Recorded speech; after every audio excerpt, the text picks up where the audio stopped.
So, okay, so now, I really like this, this attack, because what's gonna happen here is we're still gonna use that 45-degree angle off to the side like we were on Monday and Wednesday. And what I like about this is I don't have to switch out 100 kilos to start setting it up, because my hip is basically, that's what's good about being in 100 kilos, is this bottom frame is not as effective as it could be. If I'm up to my knees, now I give him a shelf with that bottom frame against my hips. But when I start pinning his bottom frame to the mat, let's turn sideways a little bit. When I use my 100 kilos, my hip is like almost like a marathoner, and his arm against the mat, and it's not really a very effective frame because there's no shelf for his forearm to push off of. So I like this submission in Nogi especially because he can't really use his bottom frame very well. It's going to stay pinned to the mat as I set things up. Okay. But first of all, we are going to use our side control pressure properly. Okay. Rolling my shoulder, pulling the camera up, pinning my shoulder to his neck. And I'm looking, I like to start to look towards his hips and kind of turn my head away, because this frame also kind of starts to lose its efficiency because it's not on my collarbones anymore. And if I'm like this, he can push my head up and away.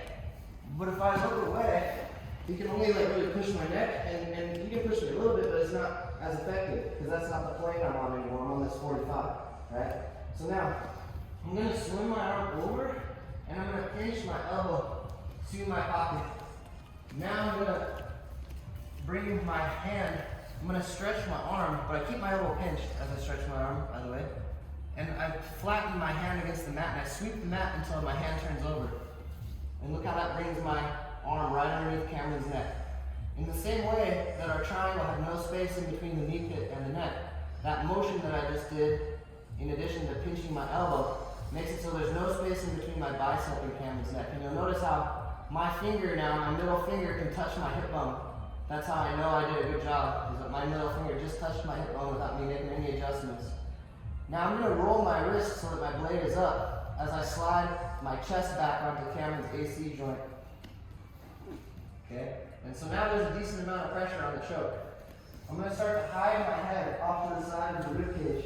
I'm going to bring this hand inside of Cameron's arm. So a lot of times he'll now be fighting my arms like this. Okay? But my chest is on his AC joint, and my blade, you'll notice that I have a chopping block. I'm not palm up, I'm not palm down. I'm sideways so that my blade of my wrist is in the back of his neck. I bring my hand inside of his bicep so that I can grab my hands together and pinch my elbow so he can't fight my arm again. I keep sliding back and down, squeezing and moving sideways into Cameron's neck with my body. Okay, there's no strength to it. It's all leverage, okay?